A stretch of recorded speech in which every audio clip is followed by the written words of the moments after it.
We decided to leave politics and the politicians in Phnom Penh and took to the Mekong River to see if the political chess and guess games of the city held much meaning for the people who live and work along this great waterway. Recent events haven't been very kind to them.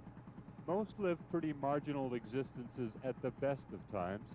As a result of the recent fighting in Cambodia, farmers haven't been getting their goods to market as often as before. The cost of some of life's basics, rice, fresh vegetables, have gone up, and the cost of gasoline to transport produce to market has risen 20% in some places and appears to be staying there. These are the people most affected. A simple fisherman tells us it's all politics. He says he throws out his net and sometimes collects 1 or 2 or 3 or more fish.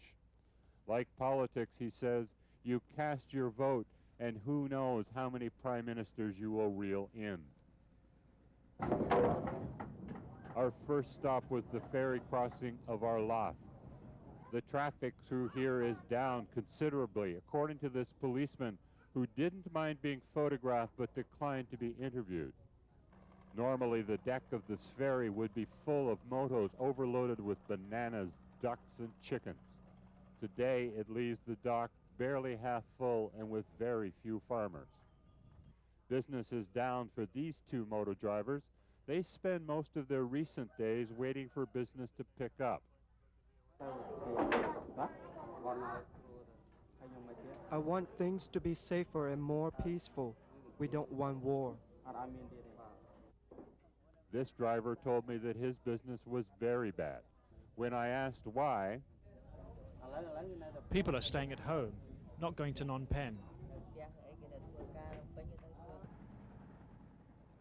Back on the river, we headed up another 12 kilometers north, passing clusters of families all at home, children fishing for snails, cattle just grazing. The village of Pre Baka is well known along the Mekong for its silk weaving. The intricate patterns of the Cambodian culture are reflected in this work, and the intricate weavings of Cambodian politics are reflected in this weaver's opinion. People are upset about what's happened in the past. On the day we voted in the elections, we hoped there would be peace.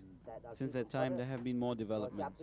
We used to be able to get small loans, but since the fighting, it has been difficult to get a loan and hard for people to pay them back. Because of the fighting, people have lost hope. This is because politicians have made our life more difficult. This gentleman hopes that if there is a next election, it will change the manner in which Cambodia is governed. The one who wins the election deserves to be the prime minister. 1 prime minister is good, 3 is bad. The people that live in these villages, huddled all up and down the Mekong River, lead simple lives. They put in long days in their fields. They go about their business quietly and dutifully, raising families and hoping that with each day things will just get a little bit better. Politics out here along the Mekong River are a lot simpler than they are in Phnom Penh. They lack the suspicion and the intrigue. But in 1993, when these people voted in the election, they expected one thing, 1 prime minister. They somehow ended up with 2, and now find themselves saddled with yet another.